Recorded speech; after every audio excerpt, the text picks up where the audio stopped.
Entonces ya vamos a dar inicio al webinar de hoy sobre Foresight aplicado a empresas, así que muchas gracias a los interesados y interesadas que se han conectado hoy día.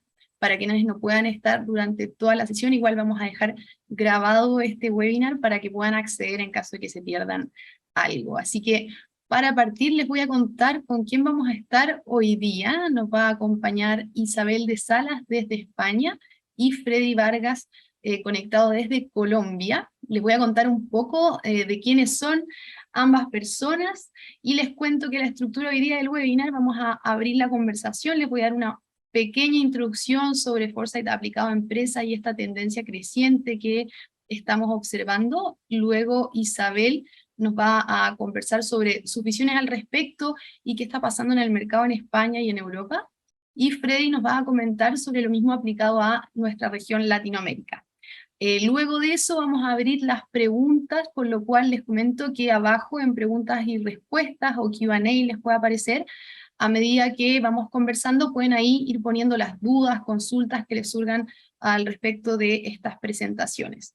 Así que ahí para que vayan haciendo su interacción y podamos tomarlas en la segunda parte de este webinar. Así que para comenzar les voy contando de Isabel y Freddy. Isabel es licenciada en Psicología de la Universidad Autónoma de Barcelona, con especialidad en Cultura y Prospectiva. Además ha seguido formándose en ESADE en temas de dirección de marketing, y también en Harvard Business School en estrategia disruptiva. Su trayectoria profesional siempre ha estado ligada a la estrategia de marca y corporativa, liderando departamentos de estrategia en direcciones de grandes empresas y asesorando startups y grandes empresas en la toma de decisiones que básicamente maximicen la competitividad de sus compañías en el largo plazo. Aparte de lo anterior, es autora de un blog en español, uno de los primeros blogs en español de temas de Foresight, justamente para que lo busquen. Se llama strategicforesight.cl, al cual es uno de los blogs más leídos en español de este tema, para que también ahí puedan acceder. Así que bienvenida Isabel, para partir contigo justamente. Muchas gracias, Entonces Bárbara. ahí, no, genial estar aquí con ustedes, así que muchas gracias por acompañarnos Isabel, y aprovecho de presentarles a Freddy también antes de partir. Freddy nos acompaña, como les mencioné, desde Colombia. Él es docente e investigador en estudios de futuro y prospectiva en la Universidad Externado de Colombia, justamente una de las que más ha desarrollado el tema en Latinoamérica. Es además miembro del grupo de expertos en prospectiva y desarrollo territorial de CEPAL de las Naciones Unidas, investigador del Centro de Pensamiento Estratégico y Prospectiva en Colombia, además de profesor visitante en distintas universidades latinoamericanas, y también ha sido exdirector nacional de Prospectiva y Estudios Estratégicos en el gobierno peruano, especialmente en el Centro Nacional de Planeamiento Estratégico en Perú, y previamente también ha sido director en el sector privado, tanto en Perú como en Colombia, así que ahí también tiene la perspectiva tanto pública como privada. Así que bienvenido también, Freddy, muchas gracias por acompañarnos hoy. Bárbara, muchísimas gracias por la invitación. Un saludo a Isabel también y a toda la gente que está con nosotros en esta mañana o tarde, dependiendo de dónde nos estén viendo. Buenísimo, sí, totalmente. Ahí estamos con horario entre España, Chile, Colombia, todos distintos, así que gracias a todos los conectados. Y justamente antes de partir quería hacer una muy breve introducción de por qué este webinar y de dónde salió esta temática. Tanto Isabel como a Freddy los he conocido a propósito de este podcast de Exploradores de Futuro, en el cual ya llevamos más de un año y medio conversando con personas que están movilizando esto en distintos lugares y en distintas dimensiones también, tanto públicas como privadas. Y a propósito de la dimensión privada, en muchas conversaciones ha ido surgiendo un poco esta duda, bueno, ¿cómo esto se aplica a empresas? ¿De qué sirve? ¿Cómo lo podemos utilizar?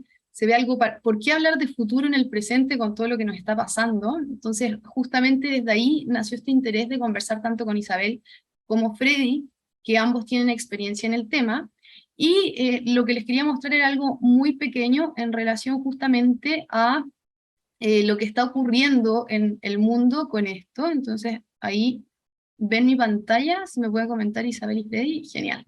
Entonces, algo muy pequeño solamente para dar contexto a nuestros participantes. es que justamente el foresight aplicado a empresas está creciendo como tendencia y distintos medios como el World Economic Forum o Accenture están mencionándolos como ciertas tendencias o signos de cambio dentro de las prácticas empresariales. Y en ese contexto también empieza a aparecer, algunos quizás conocen el Hype Cycle de Gartner, en relación, que también van haciendo un mapeo de distintas tendencias que están surgiendo, en esto en particular herramientas aplicadas al management en innovación, y también se observa como tendencia, en este caso lo mencionan como foresight continuo, algo que va al alza ya llegando como al punto máximo de la curva, por así decirlo. Entonces, les muestro esto justamente porque de ahí surge nuestro interés en hacer este webinar, porque es una tendencia que va al alza, todavía en ciertos espacios un poco desconocida. Entonces, desde ahí viene esta invitación tanto con Freddy como Isabel. Entonces, eso muy a modo de contexto pequeño, y para partir y darle la palabra a ustedes, que es justamente a quienes queremos escuchar, una pregunta común para partir, que ahí invito a Isabel primero que nos cuente sus visiones y luego pasamos a Freddy, es ¿qué es el foresight? ¿Qué es aplicado a empresas y por qué es importante que las empresas lo tomen en cuenta hoy día y lo utilicen en su beneficio? Así que eso para partir, y te doy la palabra a Isabel. Muchísimas gracias, Bárbara, y también a los participantes que se han conectado, a los oyentes, por estar aquí hoy. Pues la verdad es que voy a hacer muy brevemente una explicación de qué es foresight antes de empezar a explicar qué es foresight aplicado a empresas, ¿no? Strategic foresight es una combinación de dos palabras. En los que dominen o conozcan el habla inglesa lo habrán visto, que es foresight, que al final es ver algo antes de que suceda. Y precisamente strategic foresight o prospectiva estratégica, como también se conoce, es intentar aplicar esa capacidad de pensamiento estratégico anticipando lo que podría suceder en un futuro. Y es importante este matiz, que se trata de lo que podría suceder y no lo que va a suceder, porque en ningún caso tratamos de adivinar o de predecir. El futuro no existe, lo escribimos todos con las acciones que tomamos o que dejamos de tomar, y por lo tanto no se puede predecir. Y precisamente en tiempos de tantísima incertidumbre como la que estamos viviendo ahora, ese cambio exponencial donde por un lado los desarrollos tecnológicos están cogiendo una velocidad muy grande y por otro lado también están sucediendo a nivel social, sanitario, la pandemia lo vimos hace 2 años, un montón de cambios y disrupciones que nos están cambiando la forma de vivir. Cuanta más incertidumbre hay, más importante es tratar de anticipar cómo podrían evolucionar determinados acontecimientos o determinados eventos. Y esto, que se lleva aplicando desde hace tiempo al mundo público, administraciones, instituciones públicas, gobiernos, muchos ejércitos, defensa, etcétera, lleva ya unos años aplicándose también a las empresas. ¿Por qué? ¿Por qué las empresas pueden tener interés en anticipar todo esto, ¿no? Bueno, pues hay diferentes motivos y todos son muy importantes. Foresight lo que ayuda es a incorporar el pensamiento estratégico a largo plazo. Y en un mundo donde hay tantísimos cambios y hay tanta velocidad, la tendencia natural, humana, y por lo tanto en las empresas también sucede, es a situarse en la supervivencia del hoy, intentar sobrevivir al día a día y superar el corto plazo. Pero ¿qué pasa? Que entonces cuando suceden los acontecimientos nos pillan desprevenidos y o bien sufrimos como compañía, también por supuesto como sociedad, pero bien nos vemos obligados a sufrir una determinada situación o bien si estamos un poco preparados podemos reaccionar a ella, pero siempre reaccionar a lo que pasa. Nunca podemos ser nosotros los que marcamos la dirección. Entonces, muchísimas empresas con tantísima incertidumbre necesitan hacer estrategia de forma diferente, necesitan pensar en el futuro de forma diferente, no como algo lineal, sino como algo que no está escrito y abrir un abanico de posibilidades. Y por lo tanto, estar preparados para diferentes acontecimientos o escenarios, diferentes alternativas de futuro que podrían darse y también ser capaces de fijar una visión, de decir de todo esto que podría suceder, qué es lo que a mí como compañía me interesa. Pensemos, por ejemplo, en el tema medioambiental, en el tema de la sostenibilidad. ¿Cuántas compañías lo están impulsando de forma proactiva?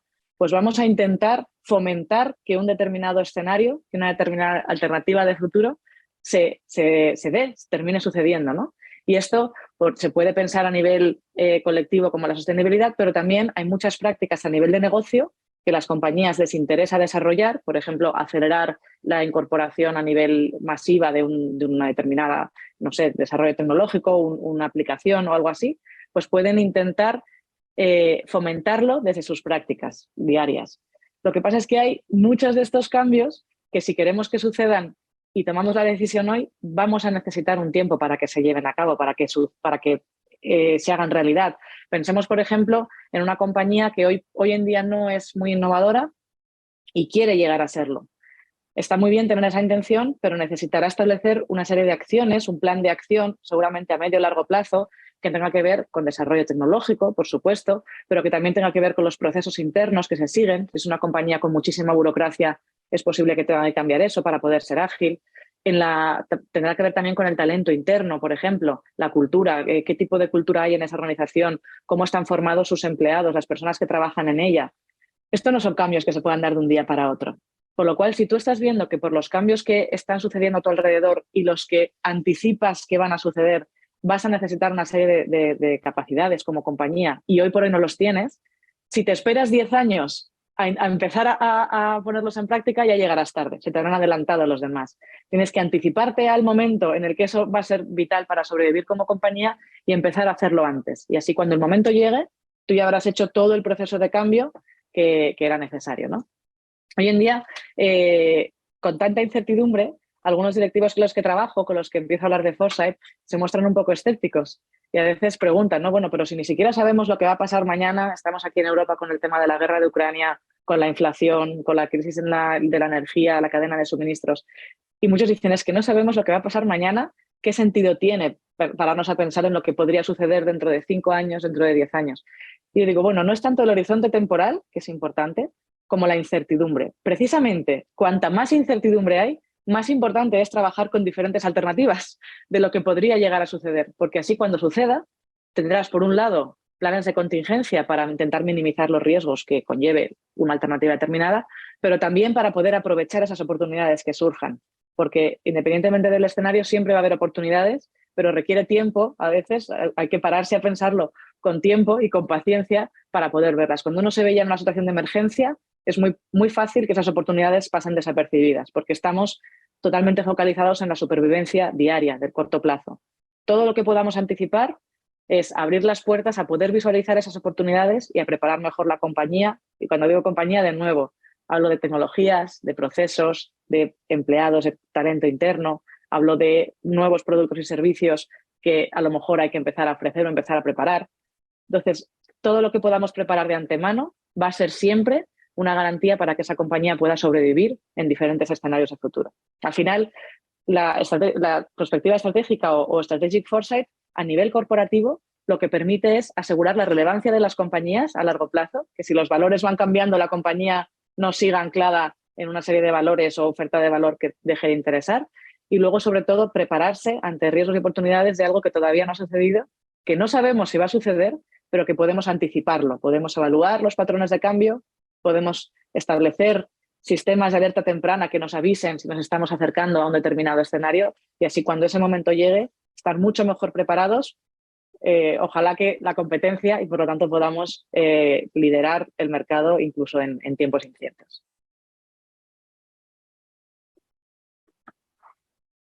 Buenísimo, muchas gracias por compartirnos tu perspectiva, Isabel, y muy importante esto que mencionas, que me surgió que igual he visto en empresas acá, en relación a la estrategia, es como a mayor incertidumbre empiezan a cortar el horizonte de observar qué sucede, entonces es como ya, pero ¿para qué voy a pensar en 5 años? Mejor pienso en los próximos 3 meses, porque no controlo absolutamente nada, entonces es como algo medio contraintuitivo de cierta manera, como que empezamos a ver cada vez más cerca.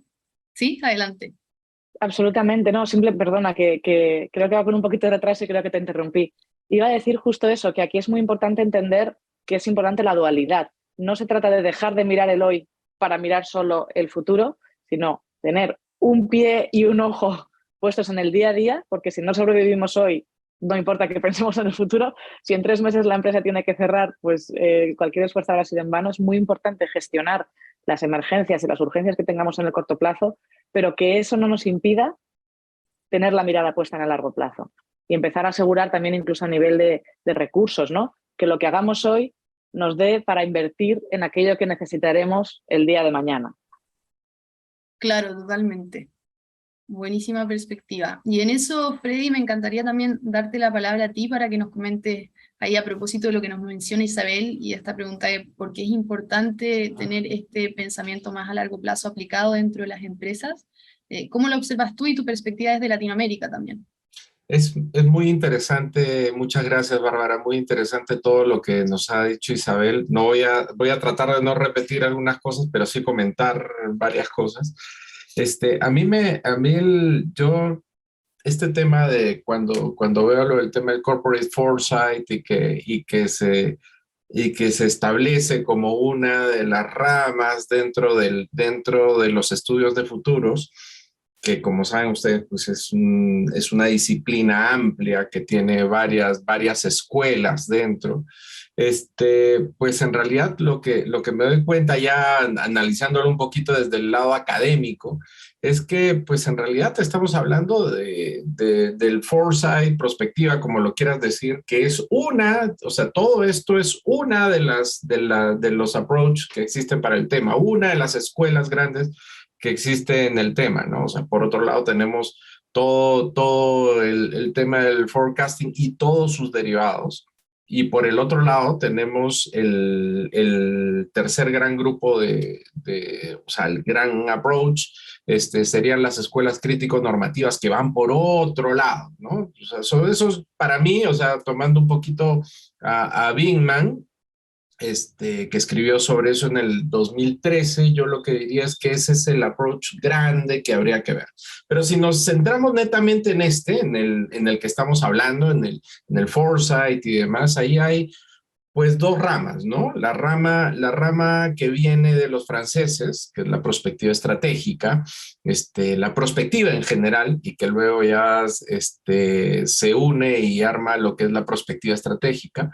Y por el otro lado tenemos el foresight anglosajón, ¿no? Pero que en realidad son bastante parecidos. Tienen algunas diferencias, pero son bastante similares. Pero hay un punto importante dentro de lo que nos ha dicho Isabel que a mí me gustaría reseñar, que es qué cosa es lo que hace y qué es lo que busca y qué es lo que ve en común este tema del foresight o prospectiva, que hasta ahorita es aplicado. Si es que nos vamos a los conceptos raíz, Gastón Berger en los años 50 nos decía que para hacer prospectiva, foresight, lo que sea, tienes que ver tres cosas. Tienes que entender de que el futuro es múltiple. Lo segundo, de que se van a dar cambios y que tienes que tratar de identificarlos a tiempo. Y lo tercero es que el futuro es influenciable. O sea, son las tres cosas que tenemos que tomar en cuenta. Y miren que me estoy yendo a 1955, o sea, desde ese momento, pues ya se conversaban de estos temas y esta forma de ver las cosas. Ahora, el otro tema nada más que quería reseñar respecto al tema del corporate foresight es que yo leo en varias publicaciones, en varios sitios de que es algo nuevo. Sí, en realidad esto no tiene, de nuevo, tiene poco, porque nosotros, o sea, si nosotros nos vamos y nos metemos un poco a las perspectivas desde lo antiguo, desde que comienzan los estudios de futuro, yo no me iría hasta Herman Kahn, hasta los años 60, o sea, los años 50, 60, pero sí un poquito más cerca, en los años 70. Yo lo que encuentro claramente es que tanto en Reino Unido como en Estados Unidos, Joseph Coates, por un lado, Peter Schwartz, lo que hacían era esto. Y estamos hablando de los años 70 y desde comienzos de los años 70. Que no le llamaran corporate foresight es otra cosa, pero hacían esto. Y el tema es que ya cuando comienza a hablarse de este tema fuertemente, o sea, comienza a hablarse en los journals desde Richard Slaughter a finales de los años 90, y ya en este siglo comienzan a entrar otros autores y que le ponen el nombre y demás de corporate foresight, pues en realidad estamos en las mismas lógicas, pero más allá de la exquisitez académica del tema, el punto es qué cosa y para qué nos sirve, que bien nos decía Isabel.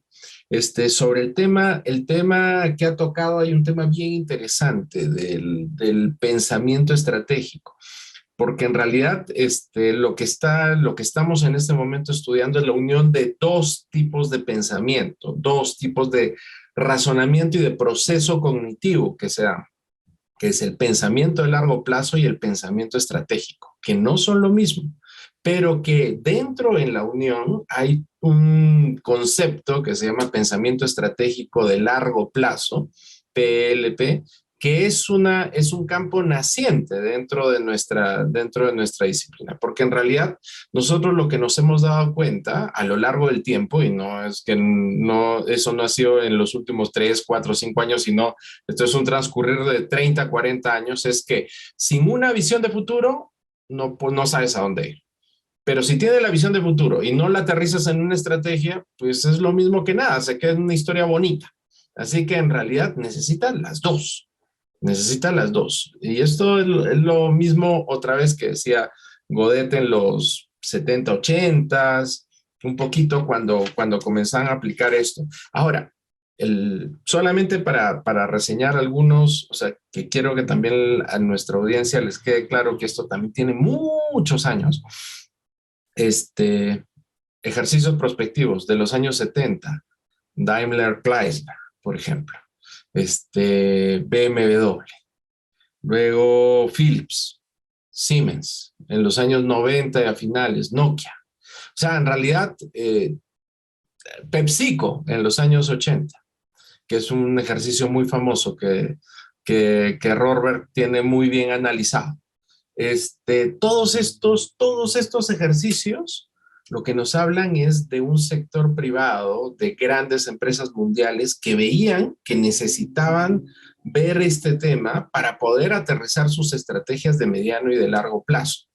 Ya no les hablo hoy en día de las grandes empresas tecnológicas mundiales que esto lo tienen en el ADN. O sea, dos de las más grandes, que ustedes conocen bastante bien, Google y Amazon, pues está escrito que o sea, todas las cosas que tienen que hacer tienen que tener este pensamiento que también Isabel lo menciona, que no solamente hay que pensar en el corto plazo, sino hay que pensar en el largo plazo para disminuir la incertidumbre. Eso, Igor Ansoff, cuando ya estaba viejito, en los años 80, Igor Ansoff lo que nos decía en el libro del 84 aparece, es que el ejecutivo lo que tiene es que desarrollar una cosa que se llama pensamiento multitemporal. Eso es súper poderoso, porque lo que nos dice es que ¿en qué tiempo tiene que pensar la directora Bárbara? Tiene que pensar en corto plazo, mediano plazo y largo plazo. No es que tenga que pensar en uno de los tres, tiene que pensar en los tres. Y un buen directivo, y a medida de que sube en la organización, tiene que pensar cada vez más en esta forma, multitemporalmente. Eso es un tema súper interesante que también luego desarrollan un poco Prahalat y Hamel en los años 90, y que luego Hamel incorpora y se queda con eso ya en este siglo, ¿no? Y bueno, nada, solamente para terminar, porque me estoy extendiendo un poquito, el tema de ¿y qué sentido tiene el ver este tema de la incertidumbre? Pues hay un tema bien importante que ha mencionado Isabel, que es lo de la relevancia de poder entender los riesgos y oportunidades a futuro. Eso tampoco ha cambiado en los últimos 70 años. El poder contar con alertas tempranas es algo que nosotros hemos visto, hemos intuido desde el sector privado de que era necesario verlo, pero que en los últimos años se volvió indispensable. Ahora, tengo que decir algo finalmente, nada más, porque cuando ya veamos los ejemplos de Latinoamérica, hay algunos ejecutivos, altos ejecutivos, por ejemplo, en nuestra región, que ya se olían que había que prepararse de alguna manera para el largo plazo desde hace más o menos unos 10 años, pero no tenían idea cómo. Así que aplicaban herramientas tradicionales. Ahora ya lo saben y ya lo tienen identificado, pero es muy de nicho todavía. Ya después vamos a conversar de eso. Genial, muchas gracias también Freddy ahí por darnos esa perspectiva, y justamente ahora me gustaría abrir la conversación como para que la vayamos haciendo entre los tres, y también mencionarle a las personas que nos pueden ir mostrando ahí, escribiendo en preguntas y respuestas Q&A, dudas que les surjan, preguntas que puedan tener aquí, tanto para Freddy como Isabel, cosa de que también las tomemos. Por ahora yo voy a ir compartiendo algunas que me surgen a mí al escucharlo, justamente me llama la atención esto que menciona Freddy, qué interesante lo último, como ciertos ejecutivos ya tenían de cierta manera esta necesidad, pero no sabían cómo suplirla. Y les quería justamente desde su perspectiva hacer esa consulta, a propósito de lo que mostré al principio, de que quizás ahora está apareciendo en más medios, está siendo como mainstream a pesar de que ya existía hace mucho tiempo. ¿Por qué creen que quizás hoy día está empezando a aparecer más y lo podemos encontrar en medios que son abiertos y que son como, si lo dice, te invento, Accenture, McKinsey, BCG debe ser importante porque lo están mencionando? ¿Qué creen que está sucediendo hoy día que eso está pasando? ¿Me Pues lanzo yo? Bueno, Freddy. Isabel, por Vale, favor. voy. Pues yo creo que ahí la pandemia fue un gran revulsivo. Nos encontramos a nivel mundial con un evento que no es que nos hubiese predecido, porque sí que había salido en foros, estaba identificado como uno de los riesgos de alto impacto, pero se había decidido que era de poca probabilidad de ocurrencia. Entonces ningún gobierno, ninguna compañía tomó medidas, pero nos pegó un puñetazo en la cara. Y del día, o sea, de la noche a la mañana, tuvimos que cambiar a nivel empresarial, a nivel personal, a nivel social, absolutamente todas nuestras estructuras. Y eso yo creo que nos demostró que esa frase que estaba en tantos PowerPoints del entorno VUCA, la incertidumbre, los cambios drásticos, que era realidad. Y nos creímos que puede pasar y por lo tanto que puede volver a ocurrir. Entonces yo creo que eso fue a nivel de cambio de chip un momento muy importante a nivel de las organizaciones de qué podemos hacer porque nuestras estrategias y la manera en la que hacíamos estrategia no estaba funcionando y necesitamos nuevas herramientas. Me encantó lo que comentó Freddy, de que ya Schwartz, etcétera, ya hablaban de esto, ya hacían esto. Y yo me encuentro, muchos de los clientes con los que trabajo, que suelen ser de comités de dirección y tienen unas posiciones de mucha responsabilidad, que son grandes visionarios y son grandes estrategas, pero lo hacen ellos solos muchas veces y de forma absolutamente intuitiva. Y lo que les aporta Foresight, en este caso concreto Corporate Foresight, es un proceso que les ayuda a sistematizarlo y a compartirlo con toda la organización, de manera que no solo recaiga en ellos el peso, sino que toda la organización sea consciente y colabore y tenga esta mentalidad de pensar en el futuro, como decía Freddy, como algo múltiple, influenciable y con cambios que van a ocurrir. Sino que también que no sea intuitivo más o menos lo que creo que va a suceder, sino con un método que detrás tiene un rigor, que ha sido probado, que funciona, que les permite estar alerta y establecer ese escaneo, ese radar, detectar los patrones de cambio y, muy importante, lo que comentaba también Freddy, el plan de acción, ¿no? para poder actuar, valga la redundancia. Eso es súper relevante lo que nos cuenta Isabel. Ahora, el tema es que ya cuando uno encuentra unas grabaciones, y los invito a buscar grabaciones de Jeff Bezos en 1997, cuando le decían, pero usted qué cosa cree, usted vende 4 libros y usted dice que va a revolucionar las ventas por internet y su empresa ha caído 20% en los últimos 2 años, le decía, porque no ha crecido lo que ha esperado. Y él se quedaba quieto escuchando a la entrevistadora y le dice, en 20 años hablamos. Le dice, tranquilo. Y el tema es que en el 2017 le hacen la entrevista, pues, o sea, 20 años después. Y lo que él ya en ese momento ya lo que dice es, mira, como parte de lo que nosotros hicimos en Amazon, una de nuestras premisas era nunca asustarnos por el corto plazo, siempre pensar en el largo plazo. Si tú tienes un norte y un plan estratégico claro y tú lees el entorno en forma adecuada, vas a llegar, pero no puedes tú dejarte llevar todo el tiempo por las cosas que pasan por la coyuntura y olvidarte de cuál es tu largo plazo. El tema es que, y en el 2017 lo que dijo él, porque el 2017 es un año clave para Amazon, porque tienen su cambio de propósito, su reestructuración y todo esto, es que él declara abiertamente, y uno también puede ver las grabaciones del 2017 en las cuales él lo que dice es pensar una empresa que quiere ser una corporación y no pensar en largo plazo es una irresponsabilidad. O sea, lo pone así con todos los pelos y señales. Hasta ahorita Harvard ya tiene 3 casos de ese tema. Solamente está estudiando el pensamiento a largo plazo de Bezos y de todas estas cosas. Pero uno podría pensar que solo es exclusivo pues, de Bezos y de la gente de SearchBeam, de Google. No, o sea, en realidad uno se da cuenta de que esto de aquí está desarrollándose hace un buen rato.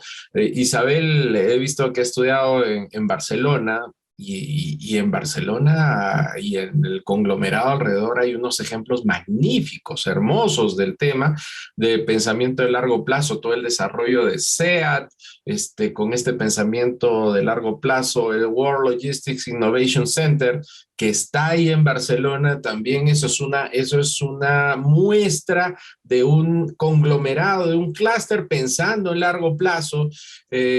Todo el clúster de diseño que se desarrolló en Barcelona también es pensamiento de largo plazo. Y si se dan cuenta, o sea, estoy tomando un ejemplo, pero podría darles 80 en los que nos damos cuenta de que llamémoslo o no lo llamemos, foresight, corporate foresight, el tema es cómo es que esto, desde herramientas ordenadas, puede ayudar a las empresas y a las corporaciones a pensarse en largo plazo. ¿Cuál es el gran problema que yo veo? Todavía yo lo que siento es que hay mucho, en este momento, se tiene muchas ansias por desarrollar este tema, pero todavía existe mucho desconocimiento respecto a cómo hacerlo.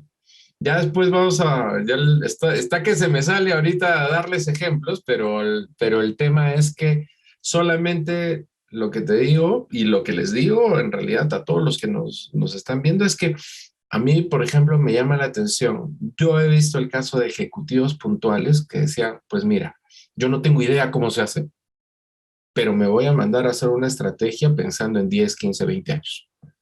Porque si no pensamos en eso, estamos muertos, estamos fuera. Y si somos un gran jugador global en algún punto, tenemos que pensarnos en largo plazo.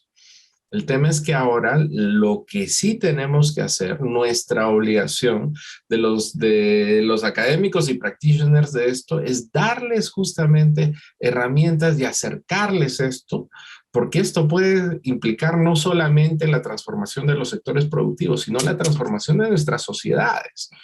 O sea, que no es poca cosa de cara al futuro. Y eso es lo que yo creo que tenemos que ir a ver. Sí, buenísimos puntos los que mencionan, y a propósito de esa última frase, Freddy, hay una pregunta de Cristina, hay 2 preguntas, les voy a leer primero la de Cristina. Nos pone el contexto de que está empezando en esta disciplina y le gustaría conocer más cómo abordarla, y presenta distintas preguntas que se las voy a compartir y ahí vamos viendo cómo tomarlas. Primero dice que, como habéis comentado, que las organizaciones miraban a largo plazo pero con las herramientas equivocadas. Entonces, una de las preguntas es, ¿cuáles son las herramientas a aplicar? ¿Cómo nos preparamos como organizaciones para trabajar con esas herramientas? ¿Existe algún proceso recomendado? ¿Cómo se llevaría a cabo este proceso? Como una organización, me imagino que está partiendo en esto, lo está escuchando, le llama la atención, pero todavía no tiene las capacidades internas para aplicarlo. ¿Cómo partimos? Eso es más o menos lo que interpreto de su pregunta. No sé si quiere Isabel quizás comenzar. Pues la verdad es que hay muchas maneras de empezar.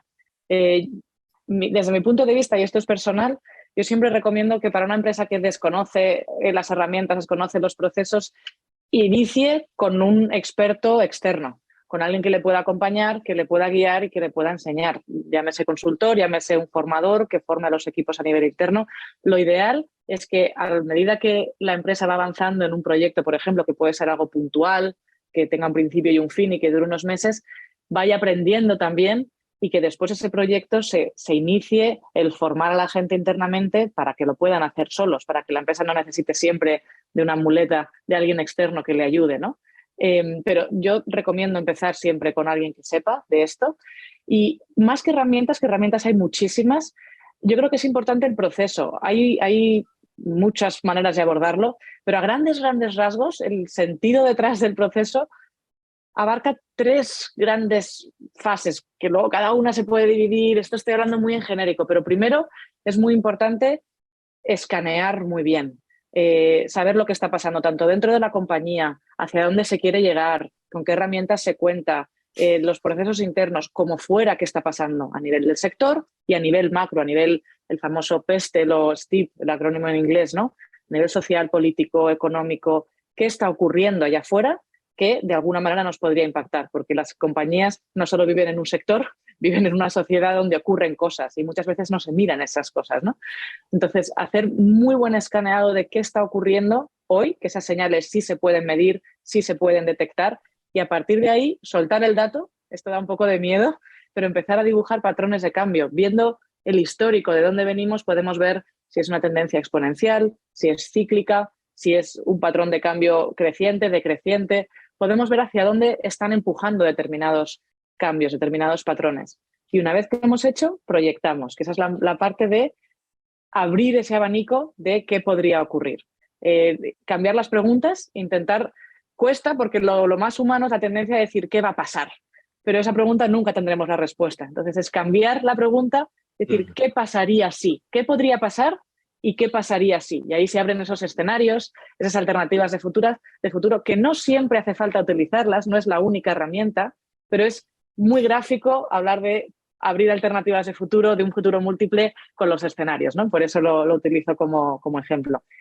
Y dentro de esos escenarios, a lo mejor hay uno que interesa más si se convierte en ese futuro deseado, en esa visión, o a lo mejor hay oportunidades concretas de diferentes escenarios que interesan mucho a la compañía. Lo importante es determinar dónde quiero llegar yo, cuál es mi rumbo, cuál va a ser mi destino a llegar. Y es muy importante saber que esto es como con la navegación, ¿no? Uno tiene un rumbo y a veces viene oleaje, hay que corregir un poco, pero si tiene el rumbo fijado, sabremos que tenemos que corregir y cuándo podemos hacerlo. Si uno no tiene el rumbo fijado, el oleaje nos empuja y ya hemos cambiado el rumbo, nunca mejor dicho, hemos cambiado de dirección y ya nos vamos para otro lado. Y los esfuerzos se dispersan. Cuando tenemos ese destino fijado, los esfuerzos siempre van encaminados para llegar hacia allí, aunque en un momento determinado tengamos que hacer un pequeño viraje. Y cuando hemos escaneado muy bien las tendencias, los cambios, qué está ocurriendo, hemos intentado proyectar qué es lo que podría ocurrir y hemos definido cuál es nuestro rumbo, cuál es nuestro destino como compañía, qué queremos ser, a dónde queremos llegar en 10, 15 años, entonces llega el momento de hacer el plan de acción, de decir, bueno, si quiero llegar allí y hoy en día estoy en esta situación, ¿qué me falta o qué debería hacer? ¿Dónde me tengo que fortalecer? ¿Qué lastres tengo que soltar que no me están ayudando? ¿Qué cosas tengo que transformar a nivel interno, en productos y servicios, en procesos, en tecnologías, en talento? ¿Qué tengo que transformar? Alianzas, a lo mejor, colaboraciones con otros actores. ¿Qué tengo que cambiar para poder llegar hasta allí? Y ese es un poco el gran proceso, pero muy a grandes rasgos. Luego, para cada una de estas partes del proceso, ¿no? De escanear, proyectar y planificar, hay muchas herramientas y en algunos casos conviene usar unas, en otros otras. Por eso siempre es mejor empezar con alguien que sepa, ¿no?, cuáles pueden ayudar más. Absolutamente. No, y el tema ahí, si me permites, Bárbara, el punto ahí, para complementar nada más lo de Isabel, acá hay unas cosas bien interesantes, ¿no? Porque el tema es que yo creo que es un poquito diferente si eres una empresa pequeña o mediana o si eres una empresa grande. A mí me gusta mucho lo que nos está diciendo Isabel de la necesidad al comienzo de poder tener un experto temático. Eso, que en realidad eso es fundamental, porque el tema es que en muchos casos cuando se improvisa o se tiene algún profesional que conoce un poquito del tema, pero de costadito, en realidad lo que se genera más bien es falsas expectativas. Y el tema es que cuando se generan falsas expectativas que no se cumplen, ¿qué cosa es lo que origina? Lo que origina es pues un descontento y más bien que yo digo, yo no quiero saber nada de estas cosas, mejor me regreso a lo seguro, a lo tradicional y demás, y ahí es donde entramos en problemas. Pero miren, para mí, o sea, en una pequeña, mediana empresa, el camino me parece perfecto. Lo que nos dice Isabel, primero experto, luego ver cómo es que desarrollo capabilities, tercero formo y armo áreas, en verdad eso me parece súper bonito. Ahora, en una empresa grande, en algunos casos, quizás se pueden hacer dos cosas en paralelo, al menos como las que nosotros hemos asesorado. El tema es, por un lado, entramos y hacemos algunos análisis estratégicos grandes de largo plazo, pero en paralelo se va haciendo lo otro que nos dice Isabel, lo de ir formando y armando y constituyendo los aparatos. En realidad, los aparatos son aparatos de anticipación estratégica, para decirlo en grande. Es aparatos de anticipación estratégica que se arman en empresas y lo mismo funciona para gobiernos solamente con distintas herramientas. Ahora, de lo de las herramientas, pues Isabel tenía razón, muchísimas. Bueno, hace unos 4 años, nuestros amigos de la Universidad de Turku, de Finlandia, que como sabes es una de las top del mundo en estos temas, hicieron un levantamiento. ¿Cuántas encontraron? Y ellos encontraron 125 herramientas. Pero a la fecha, nosotros ya lo que hemos visto que hay 138 al menos, de las probadas grandes y las que se usan. Hay muchas que son cerradas y que nadie las conoce, que sobre todo en Asia hay muchas cerradas y no, que nadie las quiere, nadie las ve. Pero el tema es que herramientas hay muchísimas. El tema no es de herramientas, porque por herramientas no nos vamos a quedar, sino en realidad yo creo que hay dos cosas que son bien importantes en una organización que está entrando y que está desarrollando este tema. Lo primero, no olvidarse de que esto tiene un estado, una base científica. Esto no es improvisado. Y el tema es que lo que tenemos que tratar es, al menos el consejo que nosotros damos es siempre, pues tomar la base científica como tal. Si tú vas a identificar y vas a analizar el futuro en forma científica, en forma seria, pues tienes que usar herramientas serias de la ciencia. Y el tema es que por eso hay que tomar una de las grandes escuelas, uno de los grandes approach con expertos que conozcan del tema y que te puedan guiar hacia esto. Eso es lo primero. Pero lo segundo, hay un tema bien importante y más allá, a mí siempre me ha gustado lo práctico que es Peter Schwartz dentro de su aplicación, porque él es una buena persona, fuera de ser un consultor y académico muy reputado a nivel internacional, ¿no? Schwartz lo que decía, un poco respondiendo a tu pregunta, Bárbara, y a la pregunta de Cristina, es, mira, más allá de que una organización tenga las bases y sepa cómo hacerlo, que lo tiene que hacer en forma seria con expertos y demás, la organización dentro tiene que desarrollar 4 cosas. Eso es lo que dice Schwartz. Lo primero, tienes que desarrollar creatividad a partir de una lectura ordenada del medio. Segundo, innovación a partir de la creatividad que has tenido previamente. Lo tercero, complementación y participación. Si esto se hace desde un pedacito de la organización, pues esto no va a funcionar. Y por último, acción. Si te quedas en la parte del pensamiento colectivo bonito, pero no lo aterrizas en productos, proyectos, procesos, pues no pasa nada. Así que esas 4 cosas son las que se tienen que desarrollar dentro de cualquier organización, sea pública o privada, para aterrizar este pensamiento orientado a futuro. Si nos damos cuenta, pues son cosas bastante lógicas, son bastante intuitivas. Que otra cosa es que nosotros le incorporemos método al tema y parte científica al tema, pero en realidad esa es la búsqueda que se tiene hace varias décadas y que muchas organizaciones han llevado por su cuenta propia sin saber que estaban haciendo lo que estaban haciendo, ¿no?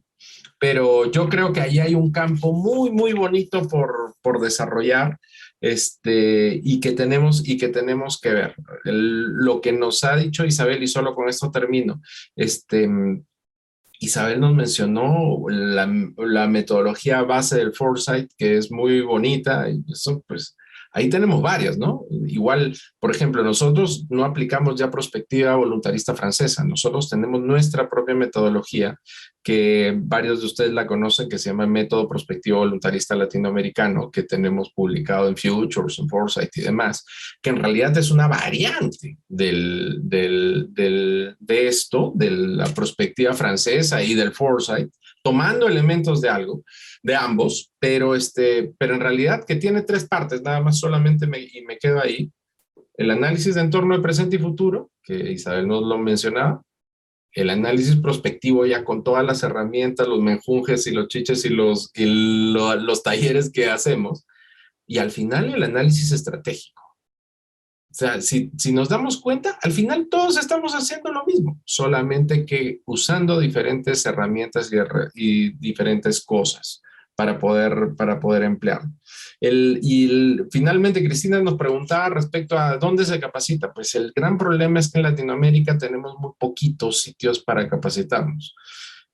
Pues existen dos maestrías, nada más, la del TEC de Monterrey y la de nosotros, la de la Universidad Externada de Colombia.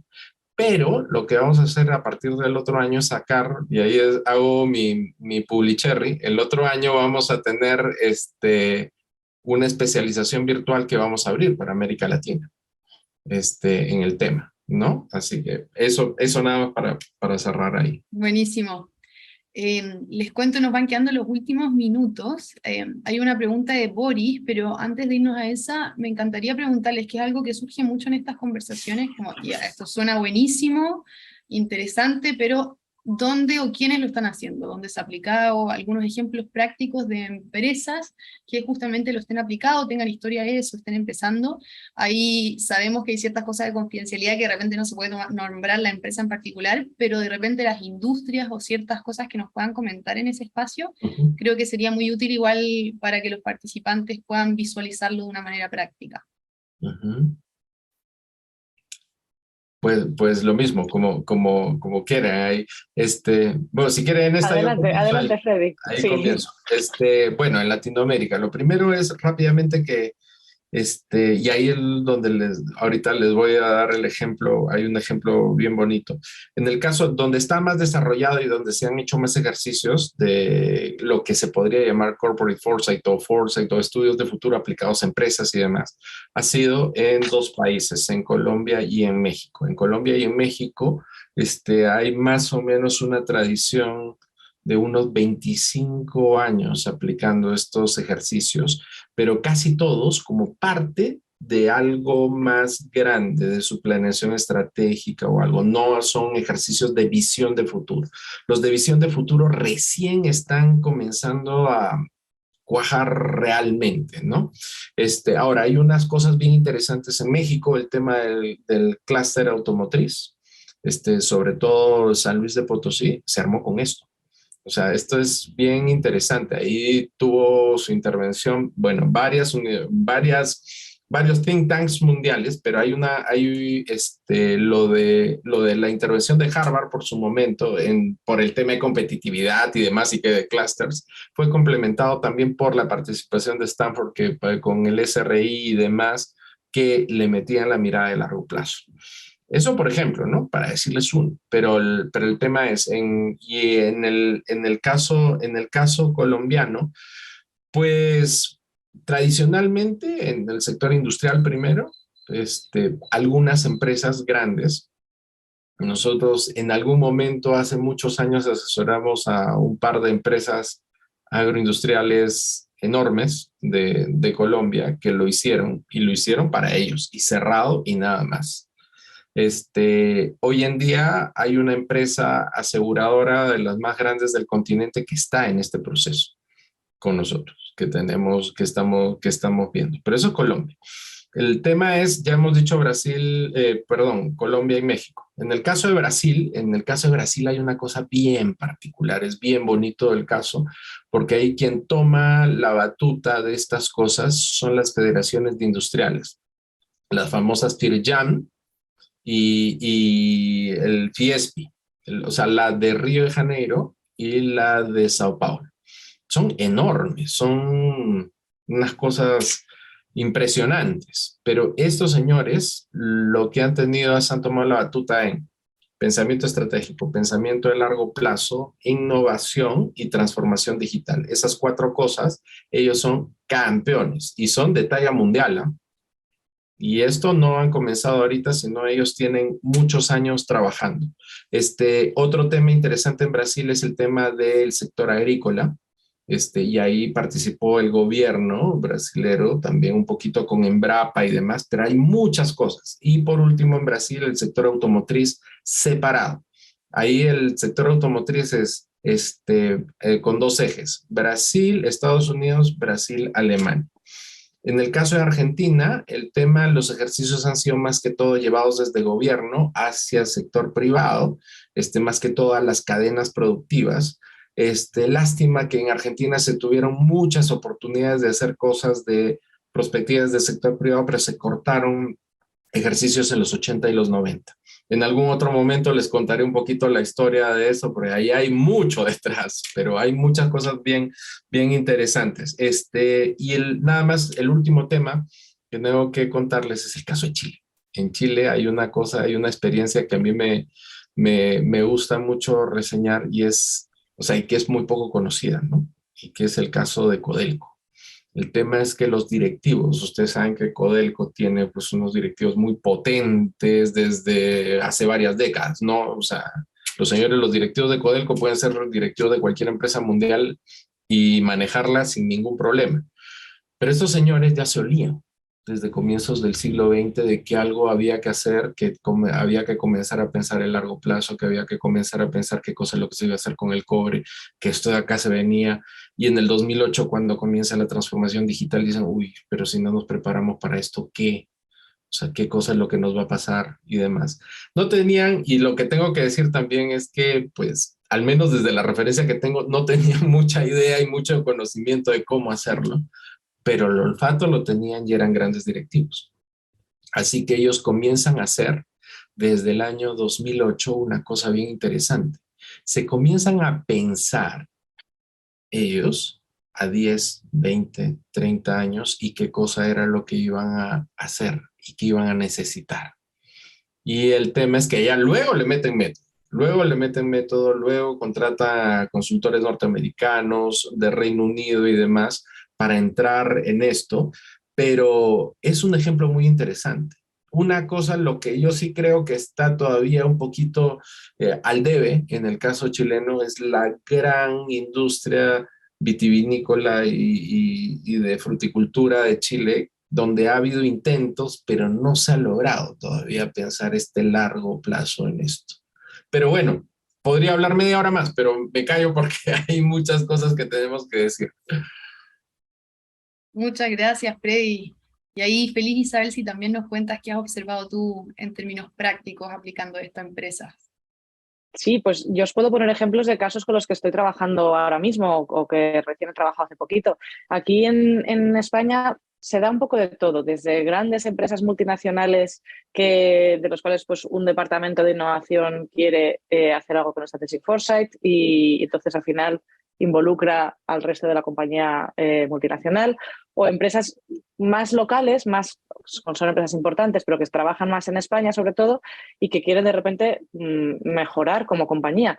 Ahora mismo estamos trabajando haciendo un proyecto de varios meses que empezamos a comienzos de año y va a terminar en diciembre con una empresa tecnológica muy potentes aquí en España, son líderes, son grandes, pero para el tamaño que tienen es impresionante todo el tamaño de negocio que manejan, que están especializados en reparación de dispositivos electrónicos de cualquier tipo. Entonces, ellos reparan desde los dispositivos móviles, los devices, cuando se estropean y uno los manda a postventa, Apple, Samsung, Telefónica, con operadores, ¿no?, de telefonía, también tablets, etcétera. Desde eso a placas fotovoltaicas, a las agujas ferroviarias de Renfe, que es la principal compañía aquí, a patinetes electrónicos, drones, o sea, todo lo que tiene un componente electrónico y necesita una reparación, pasa por ellos. Y tiene una visión muy ambiciosa y muy bonita. Queremos mejorar como compañía, estamos creciendo, estamos mejorando, ellos son tremendamente profesionales y excelentes en la logística, ¿no? Por todo lo que implica la velocidad a la que tienen que reparar, recoger, volver a llevar a los usuarios finales o a las compañías que les contratan. Dicen, ¿cómo podemos anticiparnos a posibles retos que puedan haber y hacia dónde queremos desarrollarnos? Porque en realidad el mundo electrónico es que está creciendo en todas las direcciones, ¿no? Con el desarrollo tecnológico y a dónde podemos focalizarnos a futuro, ¿no? ¿Dónde nos interesa más y por qué? Entonces iniciaron un proceso de pensamiento estratégico muy bonito, de pensar como compañía qué queremos ser dentro de unos años, dentro de 10, 15 años, y están involucrando a toda la compañía y está siendo un proyecto precioso, ¿no? De definirse ellos como compañía, hacia dónde queremos avanzar como compañía y por qué, ¿no? ¿Qué es lo que creemos, no solo intuitivamente, sino por qué, y con un plan y con un rigor detrás, ¿no? Esa es una, que es un proyecto precioso que estamos haciendo. Otro, por ejemplo, que estuve hablando a final del curso pasado, antes de verano, de una empresa farmacéutica de las más importantes a nivel mundial, y el departamento de innovación, ellos tienen como una de sus principales palancas de negocio el tema de digital health o la medicina personalizada, todo el tema de adaptar el principio activo a la genética de cada persona, y saben que por ahí quieren crecer, eso ya es una decisión de compañía. Entonces el proyecto trataba de cuál es el futuro de eso, qué es lo que se está desarrollando y cómo va a evolucionar, no solo a nivel de tecnologías que se van a desarrollar que van a permitir implantarlo más rápidamente, sino a nivel de valores sociales, cómo van evolucionando los valores sociales en cuanto a aceptar o rechazar este tipo de posibilidad, por un tema de, será posible acceder a una salud mucho más personalizada, pero también hay un tema de datos, de privacidad, de ética, está ahí un poco en cuestión. Entonces ellos tenían mucho interés en estar constantemente escaneando qué está pasando allí y en función de a qué escenario nos pudiéramos estar acercando, tener diseñado un plan de acción para que su compañía pudiese liderar el mercado en cada uno de los supuestos, ¿no? Y otro ejemplo, que este es un poquito más antiguo, fue uno de los primeros que hice hace bastantes años, pero que me gustó muchísimo. Era una compañía que estábamos trabajando con ellos en innovación, no trabajábamos con ellos con temas de foresight ni de prospectiva. Y empezó era una compañía de alimentación, líder en Europa, y empezó una pequeña lucha de poder interna, por decirlo de alguna manera, sana y sin ningún tipo de nada oscuro, pero al final ellos como funcionaban es que su core de negocio eran los alimentos funcionales, alimentos que uno les mete vitaminas, minerales, pues este sirve para bajar el colesterol, este sirve para mejorar la memoria o lo que fuera, ¿no? O para fortalecer los huesos. Entonces, ellos tenían un departamento muy potente de I+D, donde se desarrollaba un alimento y decían, mira, es posible crear un alimento que mejore la vista. Y luego se lo pasaban a los Consumer Insights, marketing y demás. Toma, hemos creado esto, venderlo a quien queráis. Ya os apañáis. Esto es posible crearlo y vosotros lo creáis. Y entonces los de marketing y Consumer Insights, que son con quien trabajábamos en innovación, dijeron, bueno, es que en realidad no tiene mucho sentido crear un producto que no sabemos si interesa, si le interesa a nadie hoy, o siquiera empezar a crear todos los cambios a nivel de operaciones internos que necesitamos para crear un producto que tardará unos años en llegar al mercado, porque a nivel de cadenas de producción, logística y demás requiere unos cambios que no son inmediatos, y no sabemos lo que va a necesitar la gente cuando llegue ese momento, si realmente van a querer este tipo de productos. Entonces iniciamos un proyecto de qué va a necesitar, qué va a demandar la sociedad española en términos de alimentación, en términos de salud, en términos de hogar, de bienestar. Realizamos muchos temas en 15 años y a partir de ahí, ¿qué oportunidades tenemos como empresa de alimentación y pensando en alimentos funcionales para responder a esas demandas? O sea, se invirtió el orden. No empezamos en el laboratorio, esto se puede crear y entonces ya veremos a quién se lo vendemos, sino que hacemos al revés. ¿Qué van a necesitar? ¿Qué van a demandar? ¿Qué nuevos valores va a haber? ¿Qué es lo que se va a priorizar? Y a partir de ahí nosotros cómo podemos responder a ello. Y realmente fue un cambio que desde Dirección General de la compañía se comprometieron y cambió absolutamente la manera de funcionar de la compañía. Lo que empezó como algo así pequeño de dos áreas y al final trascendió al total de la compañía y se tomaron decisiones que ya llevamos muchos años de ese proyecto y se está viendo hoy que están poniendo en práctica algunas decisiones que se tomaron entonces y que están viendo la vida hoy, ¿no? Y es precioso porque les ha funcionado muy bien.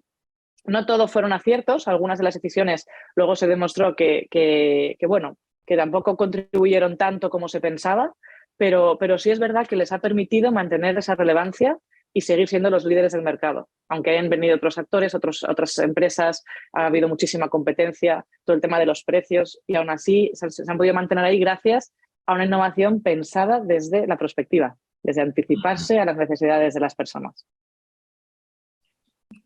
Oye, genial ahí por compartir ambos esos casos prácticos, porque justamente creo que son muy útiles para la audiencia, y como el caso, como la pregunta de Cristina, cuando empezamos a ver las posibilidades de esto, ver también cómo lo utilizan otras organizaciones, me parece muy útil. Así que, y lo importante que mencionaban al principio también, como esto de pensar a futuro, pero llevarlo a la estrategia, como a la acción, que es justamente lo que he conversado con ambos, como esto no se queda en un reporte interesante, sino que es algo que justamente desarrolla capacidades en las organizaciones y les permite crecer y perdurar en el tiempo. Así que hemos llegado al final del programa. Siempre esto se me pasa volando y me dan ganas de seguirles preguntando cosas. Así que espero sea uno de muchos, y agradecerles su tiempo y disposición a abiertamente compartir también su experiencia y lo que han ido viviendo con esto. Un Claro que placer, gracias sí. a vosotros. No, un gusto, y cualquier cosa que necesiten, pues ahí nos escriben al correo, nos escriben por LinkedIn, por donde quieran. Estamos para ustedes siempre. En realidad, el objetivo es tratar de desarrollar estas cosas y que las empresas y las organizaciones contribuyan a que esto sea un poquito mejor para todos. Que se vaya conociendo, porque realmente es algo que creo que muchas compañías necesitan y les puede ayudar tremendamente a sus planes de negocio y a poder durar más y mejor en el tiempo. Totalmente, buenísimo. Y ahí, a propósito de lo que decía Freddy, pueden buscar tanto a Isabel como a Freddy en LinkedIn. Son bien activos y comparten material bien interesante, así que ahí para que los sigan igual. Agradecerles nuevamente y cerramos este espacio. Esta era una exploración de hacer algo distinto para incluir más participación ahí de las personas que nos están escuchando, así que esperamos que les haya gustado, y ahora que cerremos les va a aparecer una encuesta muy muy pequeña para que nos pongan próximas temáticas que les gustaría que conversáramos para ir buscando invitados, invitadas. Así que muchas gracias a ambos, buena tarde, buena noche ahí más para Isabel, o tarde-noche, y que estén muy bien, y gracias también a todos los participantes que se han conectado. Nos vemos para la próxima. Muchas gracias, nos vemos. Mucho gusto, gracias a todos. Cuídense mucho. Hasta pronto. Gracias.